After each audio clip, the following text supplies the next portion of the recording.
कृपणाग्रेसरः।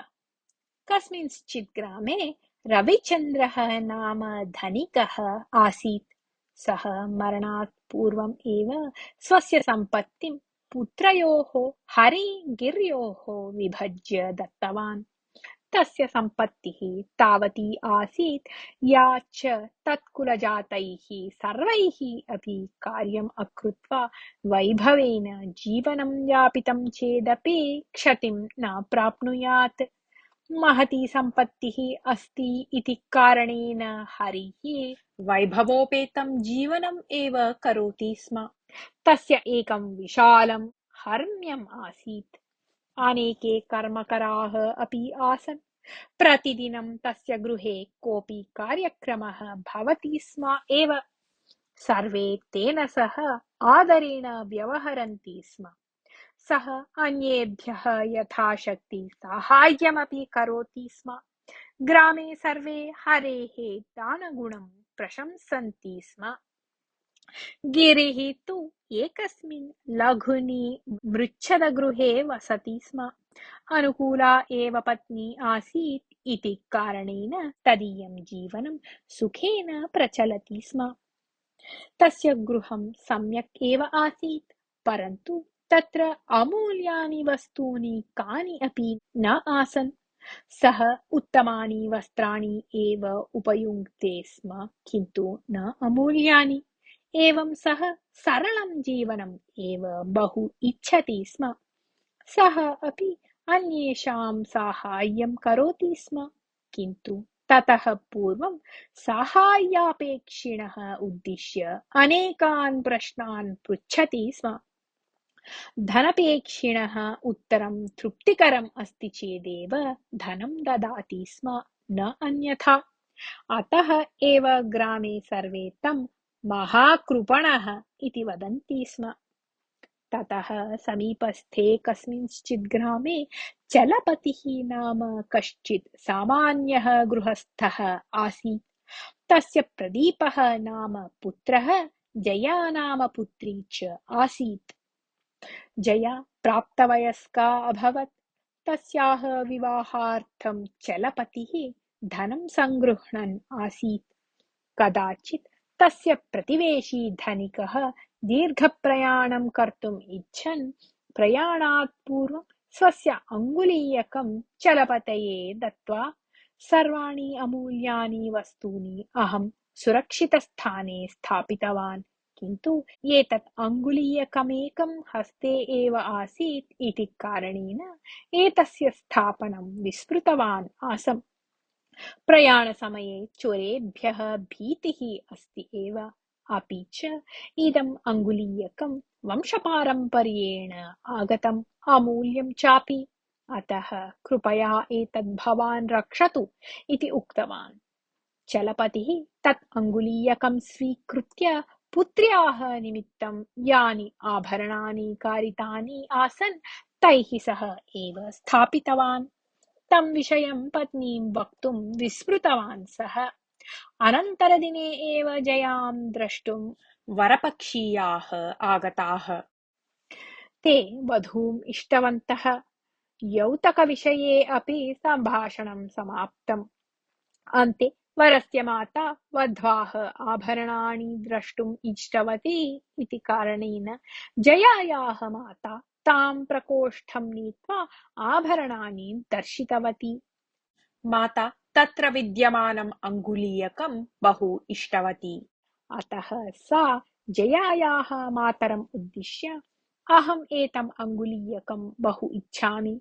अस्माकं नूतनायाः बन्धुतायाः द्योतकत्वेन अहम् एतत् अङ्गुलीयकम् इदानीम् एव नेतुम् इच्छामि। एतत् दत्तं चेत् विवाहः सम्पन्नः एव इति चिन्तयतु भवती इति हसन्ती उक्तवती। तत् अङ्गुलीयकं दृष्ट्वा जयायाः माता अपि आश्चर्यचकिता अभवत्। सा तद्विषये किमपि न जानाति स्म इति कारणेन पतिं पृष्ट्वा आगच्छामि इति उक्त्वा गन्तुम् उद्युक्ता।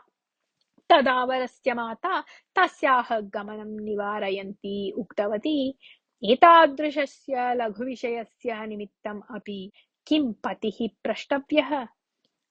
एतं विषयं मम पतिः जानाति चेत् कुपितः भवेत् इति उक्तवती। जयायाः मातुः मनसि अपि एषः कश्चन लघुविषयः इति भावना आगता।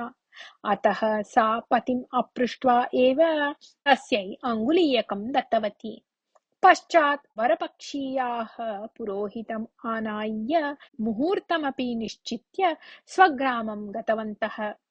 पतिः पृच्छति चेत् एव वदामि इति निश्चित्य जयायाः माता अङ्गुलीयकस्य विषयं पतिं न उक्तवती एव। कानिचन दिनानि अतीतानि। प्रतिवेशी धनिकः प्रत्यागत्य चलपतिम् उक्तवान्, अङ्गुलीयकं ददातु इति। चलपतिः गत्वा आभरणपेटिकायाम् अन्वेषणं कृतवान्, किन्तु तत्र अङ्गुलीयकं न आसीत्। कुत्र गतं स्यात् अङ्गुलीयकम् इति चिन्तयन् सः पत्नीं पृष्टवान्। पत्नी प्रवृत्तं सर्वं तस्मै निवेदितवती। क्षणं यावत् चलपतिः गतप्राणः इव अभवत्। पूर्वमेव मया पत्नी सूचनीया आसीत् इति चिन्तयन् सः पश्चात्तापम् अनुभूतवान्। किन्तु जातं तु परिवर्तयितुं न शक्यते खलु। अतः सः साक्षात् गत्वा धनिकं प्रवृत्तं सर्वं निवेद्य, इदानीं किं करोमि अहम् इति पृष्टवान्। तदा धनिकः उक्तवान्, भवतः प्रमाणिकतायाम् अहं विश्वसिमि, किन्तु अस्माकं पूर्वजानाम् अङ्गुलीयकं त्यक्तुम् अहं न इच्छामि। कथमपि तत् अङ्गुलीयकम् अहं यथा प्राप्नुयां तथा करोतु। तदर्थं भवते सप्ताहद्वयात्मकं समयं ददामि इति। अस्तु, तस्य प्रतिरूपात्मकम् अङ्गुलीयकम् अस्ति चेत् ददातु कृपया। तादृशमेव कारयित्वा वरस्य मात्रे दत्त्वा भवदीयं प्रत्यर्पयिष्यामि अहम् इति उक्तवान्। तच्छ्रुत्वा धनिकः हसन् उक्तवान्, तस्य मूल्यं कियत् इति जानाति किं भवान्? 2,000 रूप्यकाणि। तादृशम् अङ्गुलीयकं कारयितुं भवान् न शक्नोति इति। चलपतेः समीपे पुत्र्याः विवाहार्थं सङ्गृहीतानि 5,000 रूप्यकाणि यद्यपि आसन्, तथापि सः ततः व्ययं कर्तुं न इच्छति स्म। ततः व्ययः क्रियते चेत् विवाहार्थं धनं प्राप्तं न भवेत् इति आतङ्कः आसीत् तस्य। तथापि गौरवरक्षणार्थं कथमपि तस्य प्रतिरूपात्मकम् अङ्गुलीयकं कारणीयमेव इति निश्चित्य चलपतिः तस्य प्रतिरूपात्मकम् अङ्गुलीयकं कुतश्चित् दापयतु इति धनिकं सानुरोधम् उक्तवान्। धनिकः किञ्चित् चिन्तयित्वा उक्तवान्, मम पितामहस्य हस्ते समानाकाराणि 4 अङ्गुलीयकानि आसन्। तस्य 2 पुत्रौ, तयोः कृते तानि अङ्गुलीयकानि विभज्य दत्तवान् सः। मम पितुः अपि आवां 2 पुत्रौ इति कारणेन मम पिता मह्यं, मम अनुजाय च एकैकम् अङ्गुलीयकं दत्तवान्। मम अनुजः वाणिज्यार्थं मलयद्वीपं गतवान् अस्ति, अतः तेन मेलितुं भवान् न शक्नोति। मम ज्येष्ठपुत्रस्य रविचन्द्रस्य 2 पुत्रौ हरिः गिरिः च इदानीं स्तः। तौ 2 अपि एकस्मिन् एव ग्रामे निवसतः। तयोः हरिः महान् उदारः इति, गिरिः नितरां कृपणः इति च श्रूयते। भवान् तयोः अन्यतरात् अङ्गुलीयकं प्राप्तुं शक्नुयात् इति।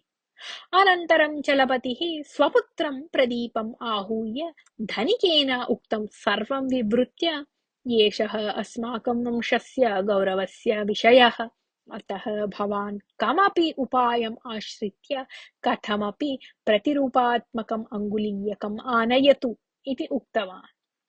प्रदीपः शीघ्रमेव हरिगिर्योः ग्रामं प्राप्तवान्। प्रथमं हरिणा मिलित्वा, श्रीमन्, भवतः साहाय्यम् अपेक्षमाणः अहम् आगतः अस्मि इति वदन् स्वस्य समस्यां विस्तरेण निवेदयितुम् उद्युक्तः अभवत्। तदा हरेः गृहे कश्चन कार्यक्रमः प्रचलन् आसीत् इति कारणेन सः प्रदीपम् उक्तवान्, भवतः कथां श्रोतुं मम अधुना समयः नास्ति। भवान् यत् अपेक्षते तत् वदतु, अहं यथाशक्ति साहाय्यं करोमि इति उक्तवान्। श्रीमन्, भवतः अङ्गुलीयकस्य प्रतिकृतिः मह्यम् अपेक्षिता इति उक्तवान् प्रदीपः। तदा हरिः इतोपि त्वरां प्रदर्शयन् तत् अङ्गुलीयकम् अधुना पूजागृहे अस्ति इति कारणेन प्रतिकृतिं कारयित्वा दातुं न शक्नोमि। मम अनुजस्य समीपे अपि तादृशम् एव अङ्गुलीयकम् अस्ति, किन्तु सः कृपणः प्रतिकृतिं स्वयं कृत्वा न दद्यात्। अतः भवान् एतानि 10 रूप्यकाणि स्वीकरोतु।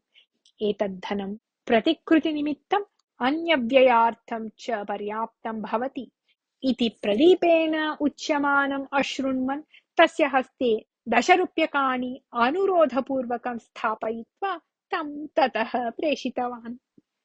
आगतवन्तः सर्वे हरेः दानगुणं श्लाघितवन्तः।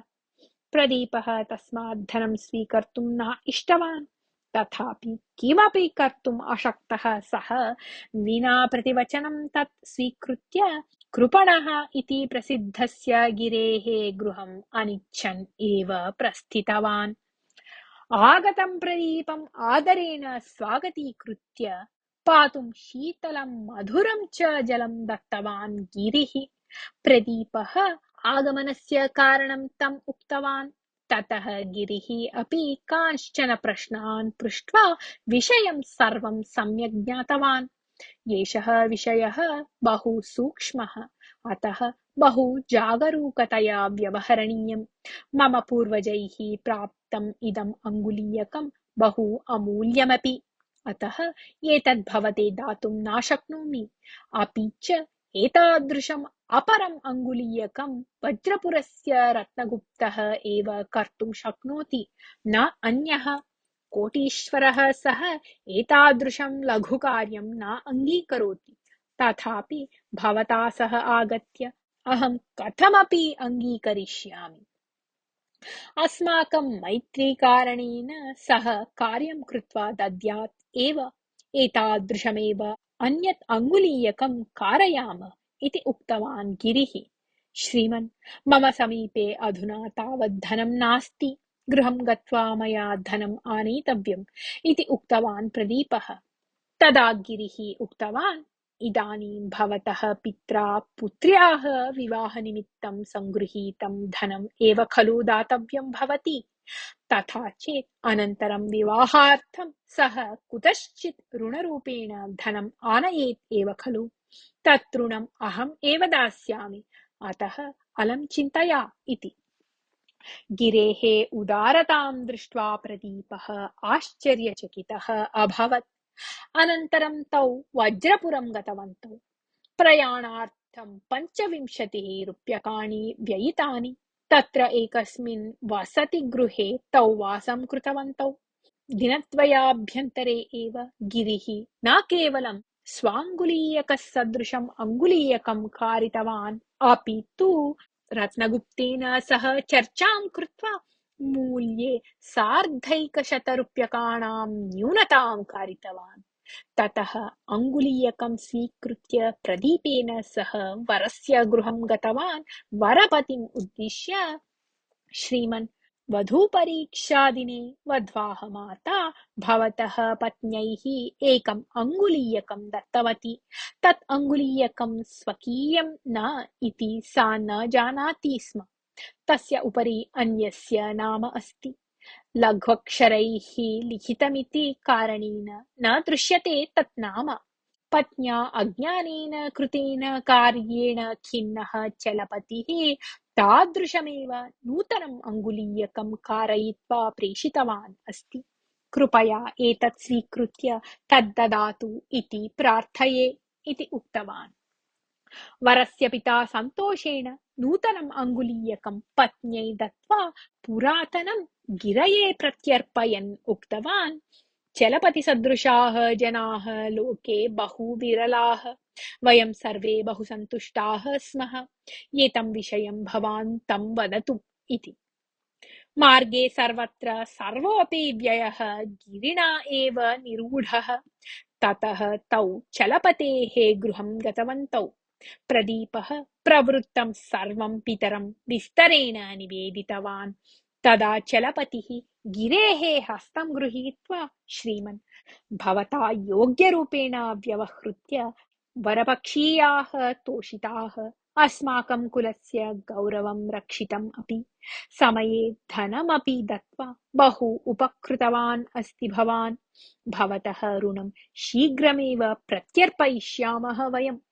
नितराम् उपकृतवते भवते कथं कृतज्ञताः समर्पणीयाः इत्येव अहं न जानामि इति उक्तवान्।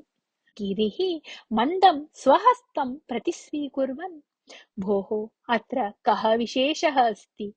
अन्येषाम् उपकारकरणं सर्वस्यापि मनुष्यस्य कर्तव्यम्। भगवतः कृपया जीवनार्थं मम कोऽपि क्लेशः नास्ति। ऋणविषये अधिका चिन्ता न करणीया भवता। यदा भवान् शक्ष्यति तदा प्रत्यर्पयितुम् अर्हति। न प्रत्यर्प्यते चेदपि न कापि चिन्ता इति उक्तवान्। तदा प्रदीपः आश्चर्येण, भवान् महाकृपणः इति सर्वे वदन्ति। भ्रातरौ भवन्तौ यद्यपि ऐश्वर्येण समानौ, तथापि भवतः अग्रजः हरिः वैभवोपेतं जीवनं करोति, भवान् सरलं जीवनं करोति। योग्यानां साहाय्यं च करोति गोप्यरूपेण। भवतः दानं कदापि प्रकाशितं न भवति। तस्य कारणं किम् इति अहम् अवगच्छामि इति उक्तवान्। तच्छ्रुत्वा गिरिः हसन्, प्रदीपवर्य, यः विना विचारणेन दानं करोति सः दानशूरः इति प्रसिद्धः भवति सहजतया। तेन तु भिक्षुकाणां संख्यावर्धनं भवेत्, न तु अन्यत् किमपि प्रयोजनम्। याचकस्य आवश्यकतानुगुणं साहाय्यकारणेनैव मनसः तृप्तिः भवति। तथा तृप्तः प्रचारं न अपेक्षते। पात्रापात्रविवेकं विना दानेन प्रसिद्धिः महती प्राप्येत, किन्तु ततः दानस्वीकर्तॄणाम् उद्धारः विशेषतः न भवति। याचकाः स्वावलम्बिनः अपि यथा भवेयुः तथा प्रयत्नः एव श्रेयस्करः। यद्यपि मम समीपे पित्रार्जितं प्रभूतं धनम् अस्ति, तथापि तत् स्वकीयं न भावयामि अहम्। पुत्रेभ्यः तस्य प्रापणमेव मम कर्तव्यम्। अतः अहं यत् सम्पादयामि तेन एव सरलं जीवनं यापयामि, अन्येषां साहाय्यं करोमि च। मम धनम् अपर्याप्तं भवति चेत् कदाचित् अन्येभ्यः दातुं पितुः धनं स्वीकरोमि। धनस्वीकर्तारः यदा धनं प्रत्यर्पयन्ति तदा तद्धनं पितृधने योजयामि, किन्तु क्वचित् केचन ऋणं स्वीकृत्य न प्रत्यर्पयन्ति एव, तदा तद्धनमपि मया एव पूरणीयं भवति। अतः सरलं जीवनं कृत्वा सञ्चयं कृत्वा तत् अहमेव पूरयामि। अतः एव सर्वे मां महाकृपणं भावयन्ति इति उक्तवान्। अनन्तरं तस्य ग्रामगमनार्थं चलपतिः शकटम् आनायितवान्। तदा गिरिः शकटं प्रतिप्रेष्य, भोः, एतस्य आवश्यकता नास्ति। इदानीं भवता पुत्र्याः विवाहार्थं धनसञ्चयः करणीयः अस्ति। यदि अपेक्षितं तर्हि अहं स्वयं धनं दत्त्वा शकटेन गच्छामि इति उक्त्वा ततः प्रस्थितवान् एव।